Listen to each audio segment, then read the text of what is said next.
अस्सलाम वालेकुम viewers, welcome to exploring पढ़ना। तो आज का हमारा डिस्कशन का टॉपिक है प्रोडक्टिविटी ऑफ इकोसिस्टम। ठीक है, तो प्रोडक्टिविटी ऑफ इकोसिस्टम में हम क्या देखते हैं कि प्रोडक्टिविटी ऑफ इकोसिस्टम एक ऐसा रेट है जिसके अंदर क्या होता है कि इस एनर्जी को कैप्चर किया जाता है।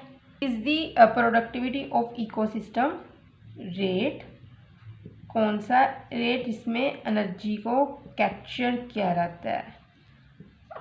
Energy captured, rate at which energy is captured, ठीक है, and converted into organic matter bye autotrophic organism.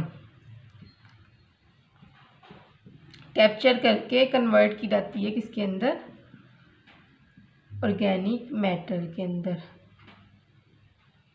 तो इस कन्वर्जन को, कैप्चरिंग को, ठीक है ना, इस कन्वर्जन कैप्चरिंग के रेट को हम कहते हैं इस प्रोडक्टिविटी है इकोसिस्टम की।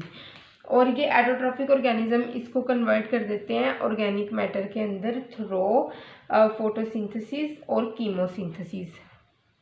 और ये कन्वर्जन किस प्रोसेस से होती है, फोटोसिंथेसिस जिसमें लाइट यूज होती है, ठीक है, एंड कीमोसिंथेसिस जिसमें लाइट नहीं यूज होती। ठीक है, तो उसके बाद हम देखते हैं कि प्रोडक्टिविटी होती है ये डिफरेंट टाइप्स की होती है। ठीक है ना, ये प्राइमरी भी हो सकती है, ये सेकेंडरी भी हो सकती है। ठीक है, हमारे पास नेट प्रोडक्टिविटी भी हो सकती है। तो फर्स्ट ऑफ ऑल हम बात करते हैं प्राइमरी प्रोडक्टिविटी की। पहला पॉइंट किसका है,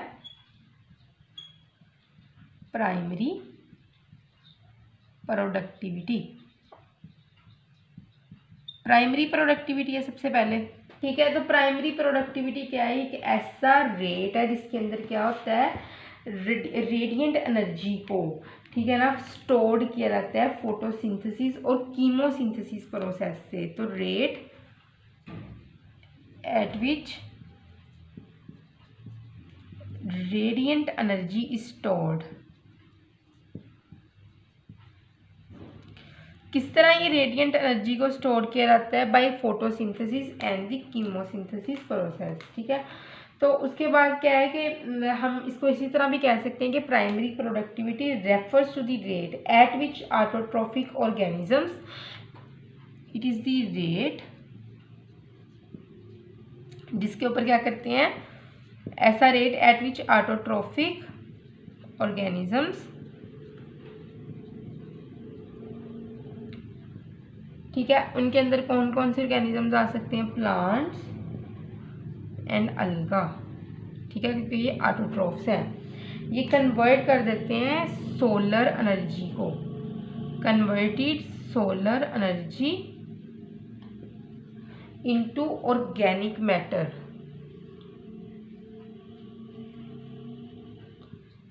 ऑर्गेनिक मैटर के अंदर ये कन्वर्ट कर देते हैं। ठीक है, ये कौन सा रेट है, प्राइमरी प्रोडक्टिविटी का। ठीक है, तो ये कौन सा प्रोसेस होता है, थ्रू फोटोसिंथेसिस। यहाँ पे जो कन्वर्जन होती है ये किसके जरिए होती है, फोटोसिंथेसिस। ठीक है, और करते कौन है, प्लांट एंड ग्रीन अलगा। ठीक है, तो it is measure of how efficiently these organisms, primary productivity ये मेजर करती है। ठीक है ना, मेजर लिख दूँ मैं यहाँ पे। ठीक है, it measures how efficiently these organisms capture sunlight and store energy from the sun. ठीक है, प्राइमरी प्रोडक्टिविटी बहुत असेंशियल होती है लाइफ की सस्टेनिंग के लिए इकोसिस्टम में, और ये बेस बनाती है फूड चेन की। Primary productivity is very essential for sustaining life in ecosystem and it form base of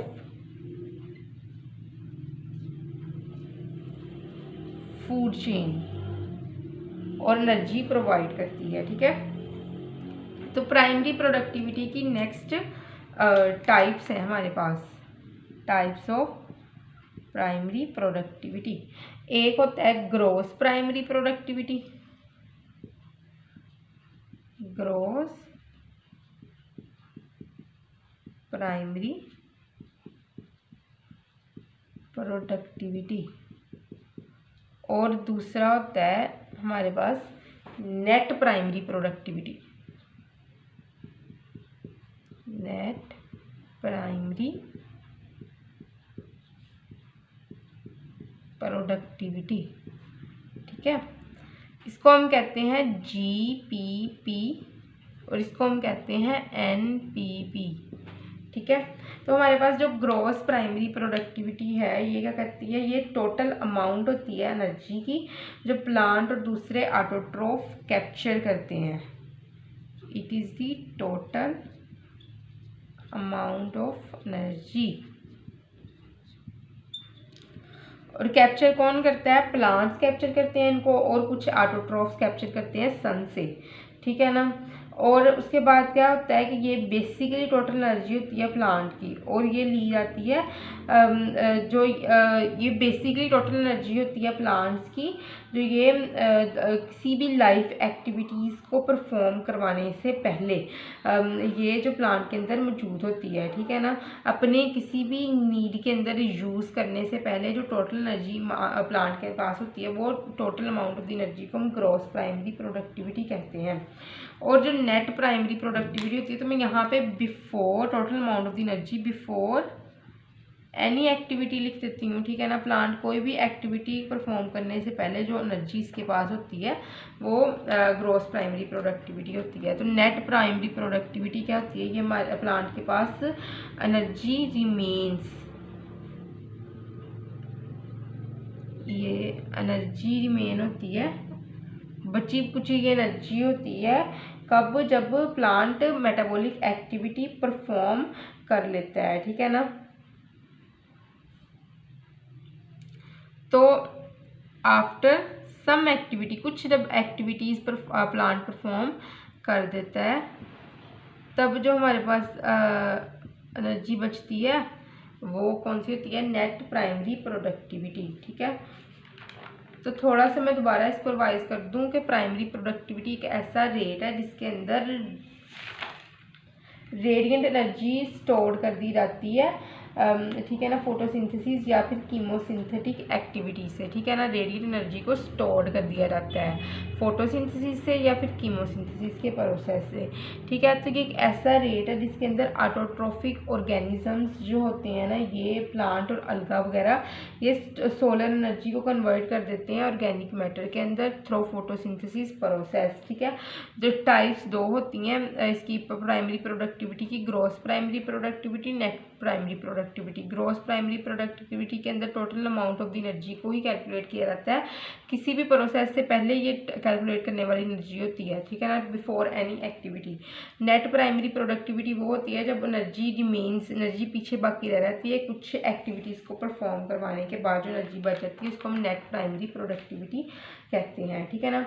तो नेट प्राइमरी प्रोडक्टिविटी जो NPP है ये मोस्ट इंपॉर्टेंट होती है क्योंकि ये रिप्रेजेंट करती है एनर्जी जो एक्चुअली अवेलेबल होती है कंजम्पशन यूज़ के लिए ना, हेट्रोट्रोफिक ऑर्गेनिजम्स के यूज़ के लिए जो एक्चुअली एनर्जी बचती है तो वो क्या होती है, ये नेट प्राइमरी प्रोडक्टिविटी वो वही एनर्जी होती है, इसीलिए ये यूज़फुल होती है और ये ग्रोथ और रिप्रोडक्शन के लिए बहुत ज़्यादा जो है वो ज़रूरी होती है ऑटोट्रोफ्स के, ठीक है। तो नेक्स्ट हम बात करते हैं सेकेंडरी प्रोडक्टिविटी। सेकेंडरी प्रोडक्टिविटी, तो सेकेंडरी प्रोडक्टिविटी जो होती है रेफर करती है उस रेट को, it refers to the rate at which heterotrophic organisms convert organic matter into biomass. Rate जिसके ऊपर क्या होता है,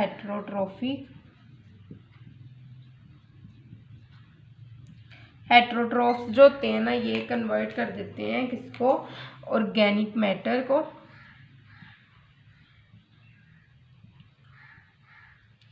इस चीज़ के अंदर ये कन्वर्ट कर देते हैं बायो मास के अंदर ये कन्वर्ट कर देते हैं, ठीक है ना। तो सेकेंडरी प्रोडक्टिविटी की एक एग्जांपल ये है कि जब हर्बीवोरस एनिमल्स, जिस तरह की हमारे पास रैबिट है, ठीक है ना, तो यहाँ पे हेट्रोट्रोफ क्या है, रैबिट, ठीक है। ये क्या करता है, ये कंज्यूम कर लेता है प्लांट मटेरियल को। एनर्जी स्टोर जो होती है प्लांट के अंदर, ये रैबिट के पास आ जाती है, ठीक है ना। प्लांट खाता है, प्लांट की एनर्जी रैबिट ले लेता है, ठीक है ना। ट्रांसफर आती है और ये डाइजेस्ट करता है उसको, प्लांट को, और डाइजेस्ट करके प्लांट के मटेरियल को मेटाबोलाइज कर देता है, ठीक है ना। तो अपनी ग्रोथ और रिप्रोडक्शन के लिए ये वो उस एनर्जी को यूज़ करता है, प्लांट से एनर्जी लेता है, ठीक है, डाइजेशन के बाद, और उस एनर्जी को अपनी ग्रोथ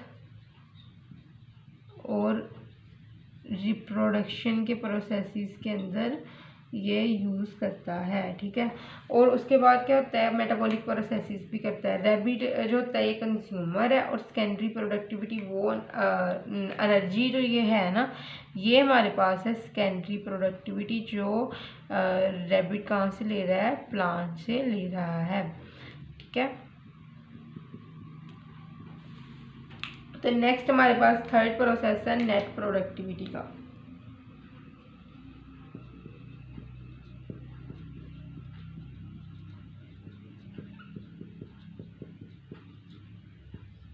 नेट प्रोडक्टिविटी क्या है कि ये एक ओवरऑल एफिशिएंसी है या आउटपुट है सिस्टम की, ओवरऑल एफिशिएंसी